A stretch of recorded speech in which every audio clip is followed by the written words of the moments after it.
Now we'll be entering into the extraordinary powers of the divine with the Supreme Pontiff of Hinduism, Jagadguru Mahasannidhanam, His Divine Holiness Bhagavan Sri Nithyananda Paramashivam. After the powerful Lingotbhava Samadhi Darshan,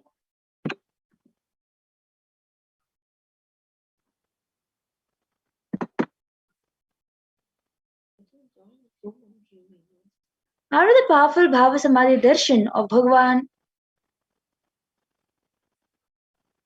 Bhagavan Lingotbhava with the Supreme Pontiff of Hinduism, Jagadguru Mahasannidhanam, His Divine Holiness Bhagavan Sri Nithyananda Paramashivam, all of us are now initiated into third eye awakening and various other powers. We will be manifesting the power of third eye, where we will be seeing with our eyes blindfolded. With the grace and blessings of the Swamiji and the powerful Diksha that all of us received during the Bhavasamadhi Darshan, all the powerful cognitions, powerful conclusions, life positivity are now awakened in our consciousness. Manifestation of the extraordinary Shaktis maps all of the powerful cognitions into our consciousness. Every ultimate truth, jnana, mapped into your consciousness, prajna, manifests as possibility and power of every being, prajnana. So for setting up your manifestation alchemy products that are needed are, you need an eye band or any opaque cloth. If you don't have an eye band, you can use any opaque cloth as a replacement. And you need the Jnananjan, the black. This is made from ghee lamp. A silver plate is kept on top, and it collects the carbon, and that you have to add ghee. It becomes Jnananjan. You can get that blessed from Swamiji, and it becomes Jnananjan. The Aushadas, Kumkum, turmeric, whatever you got, you kept in front of Lingotbhava, Bhagavan Lingotbhava. During the darshan, you can keep that in Aushada in your temple and Kumkum on your forehead, and you can use your Krishna Shilas, the mirror. If you don't have a Krishna Shila, a mirror that you can get blessed from Swamiji, or a yantra that you have received from Swamiji, a paper and a pen, and a timestamp camera, which is required. So now we will be entering into the power of seeing through the third eye.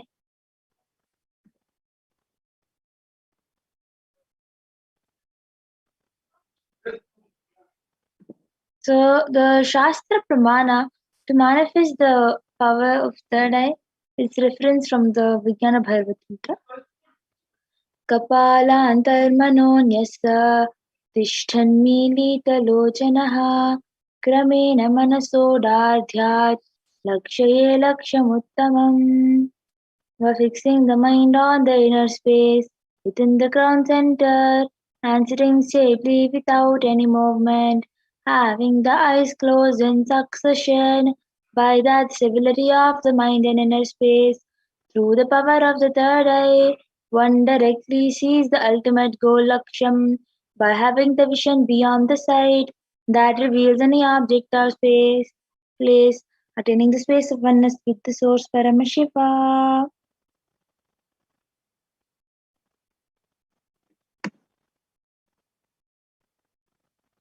The Apta Pramana, where Bhagavan Krishna initiates Arjuna into the power of third eye.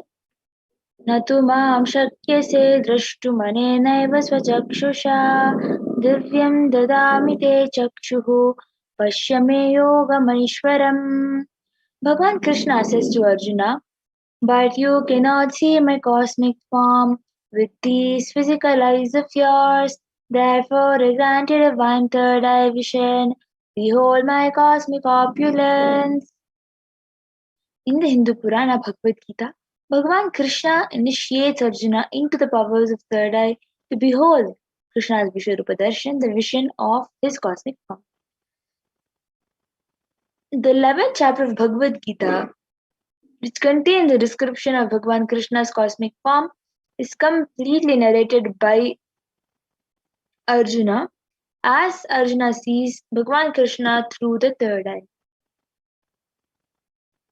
In Swamiji's own words, the first experience that I was able to see everything around me, above me, the whole of 360-degree, 10 directions below me, everything, I realized not only I was able to see, I was able to feel and experience all of that as me.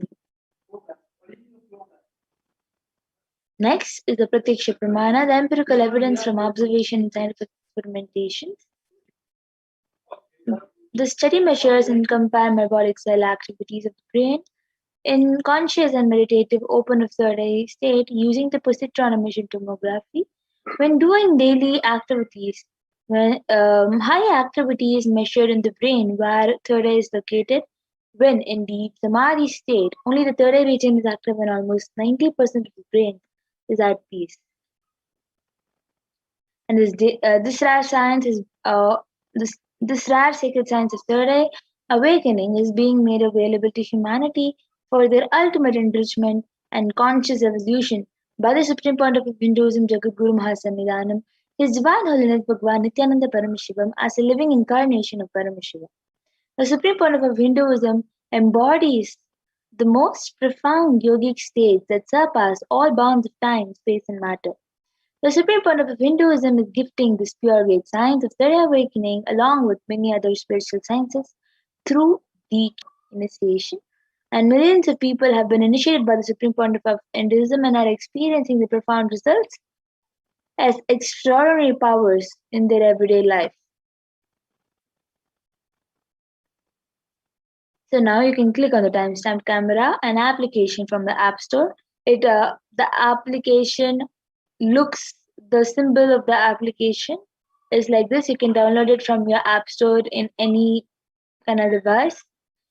If you just search timestamp camera, the first thing that pops up looks like this in the same symbol that has been projected. So you can download that and ensure that the time is shown on the screen. Just like how in the picture again, which is projected, how the time is placed in the bottom of the screen, you can place the time at the bottom of your screen. Make sure that the camera is completely facing you. So please do take a few minutes to set this up.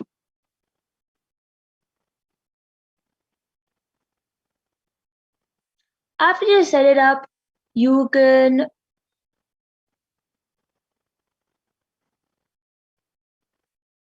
tie a ribbon.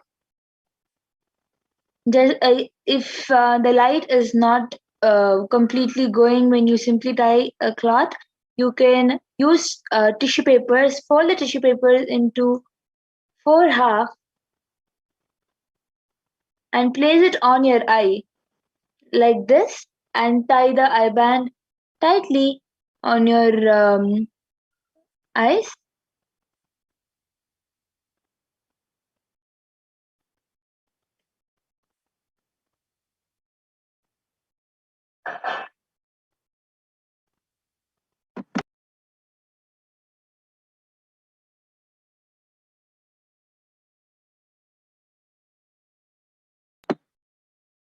Now, please tie your eyes properly.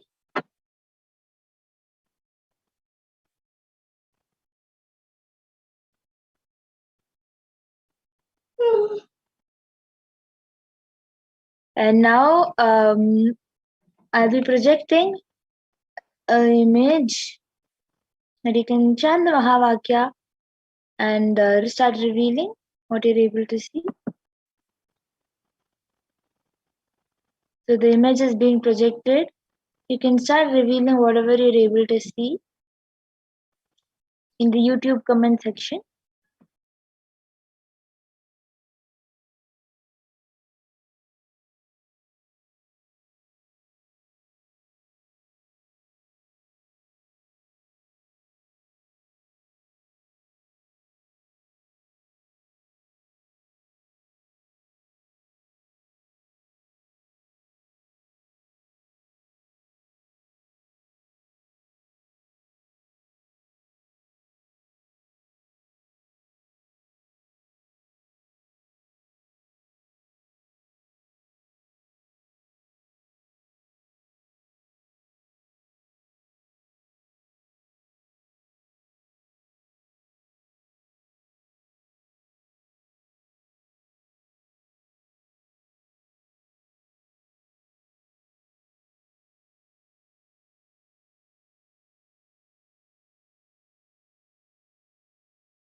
Chant the Mahavakya.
So now please untie your eye bands, relax. You can remove your eye bands and slowly open your eyes.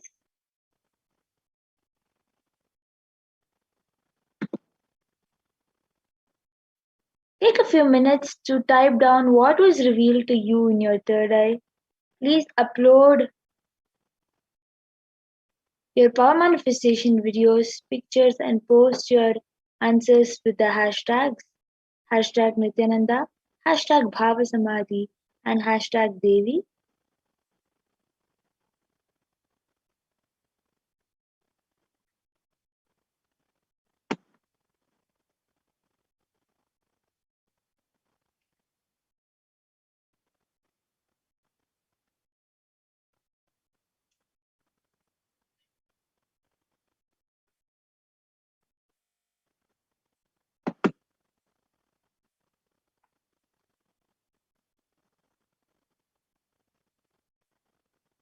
Now the answer will be projected. You can verify your answer.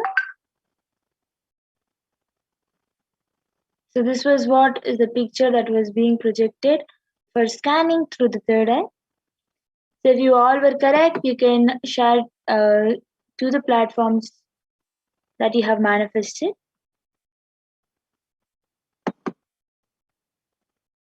So the next is the power of thought current scanning.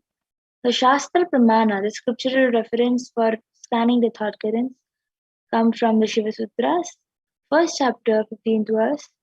Hridaye chitta samghatad drishya, where Bhagwan Paramashiva says, when the individual mind is united to the core of consciousness, every observable for objective phenomenon directly experienced as a form of consciousness and appears in its existential reality as it is.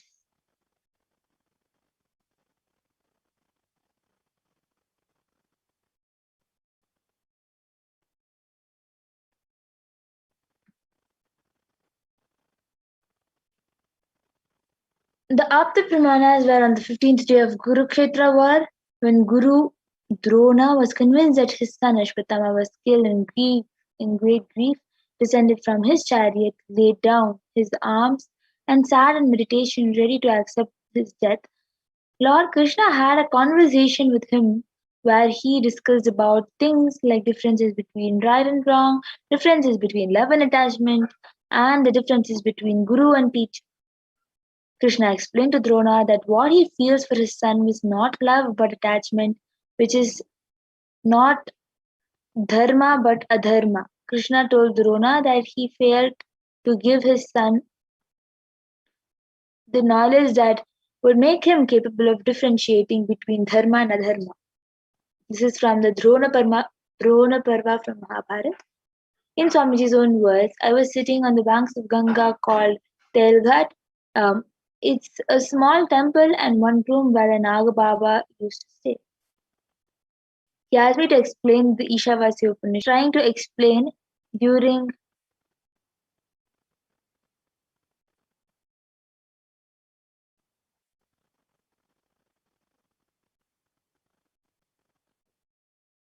I was trying to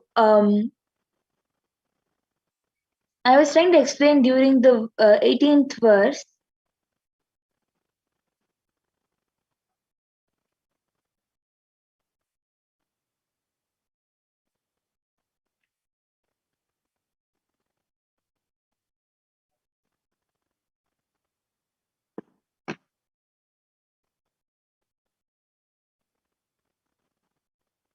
I felt somebody was intensely looking at me. I just turned. I saw Hamsananda Swami only. He was staring at me too strongly. He turned. I saw.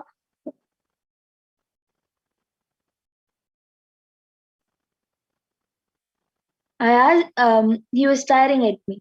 I asked him, why are you looking at me like this, Baba? He said, when you were explaining intensely, I understood that whatever you are sharing, it is directly from your experience. I wanted to look in. Whatever is in your inner space, I just wanted to grasp. When I looked in, I saw it's a whole cosmos opening. I got frightened. You turned towards me. He said he was trying to look into me to understand this whole verse as it is from my inner space. But in my inner space, he only saw the cosmos. He got frightened. The moment he got frightened and started losing himself, I just turned my head. He said, I can see very clearly everything is directly from your own experiences. People are blessed. He was telling about the few of the devotees who were listening. He said, these fellows are blessed. So now we will be entering into the thought current scanning level 1.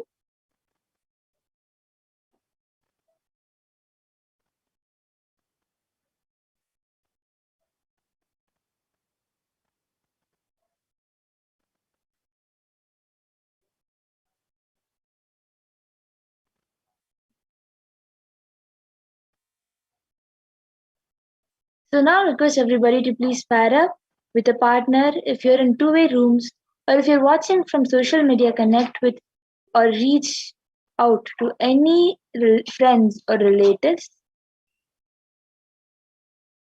You can reach them by calling to them.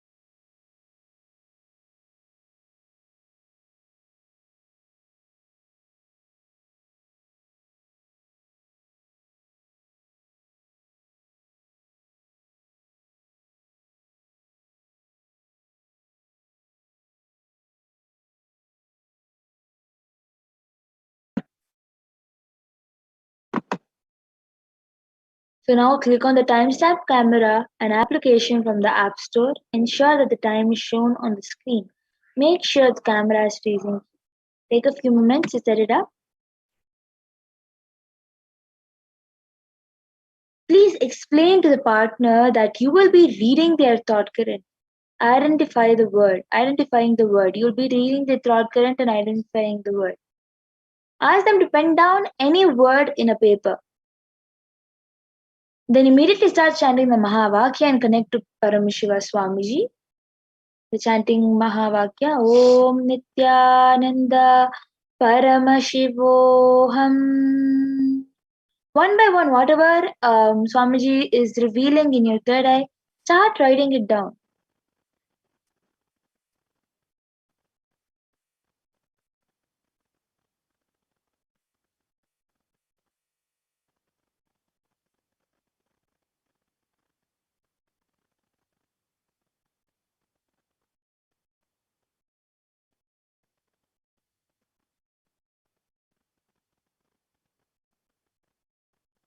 After the manifestation, you can verify with the partner if whatever Paramashiva revealed, Swamiji revealed to you is in your inner space is correct.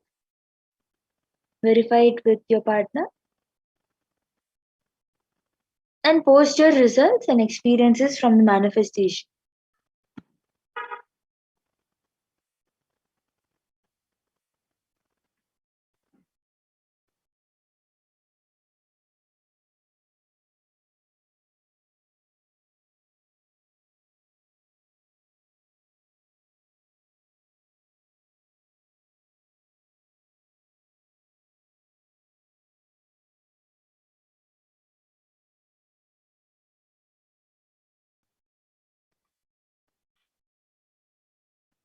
Keep chanting the Mahavakya intensely.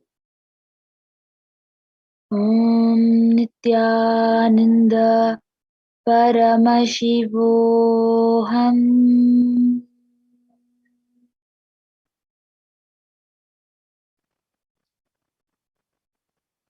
Connect with your partners and start scanning them.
Continue getting a partner and scanning for them. And after you scan, you can comment in the YouTube comment section that you have completed.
So now you can start typing down what was revealed to your third eye and upload your power manifestation videos, pictures, posts, whatever you have clicked, all the content to the using the hashtag Nithyananda, hashtag Bhavasamadhi, and hashtag Devi. You can post it in the social media platforms.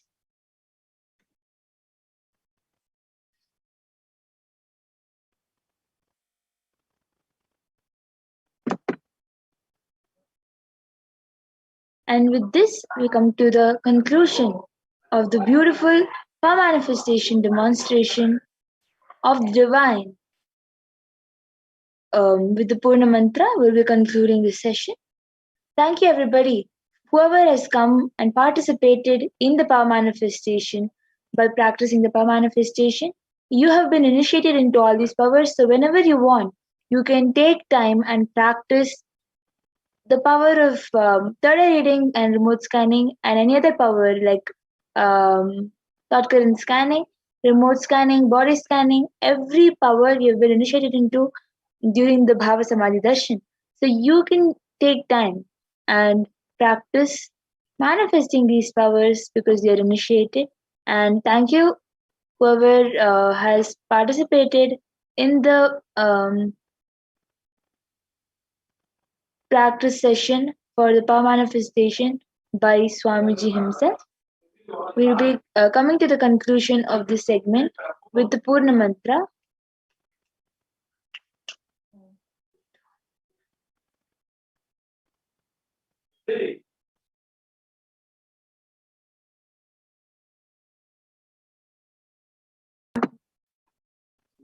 So we'll be concluding with the Purna Mantra.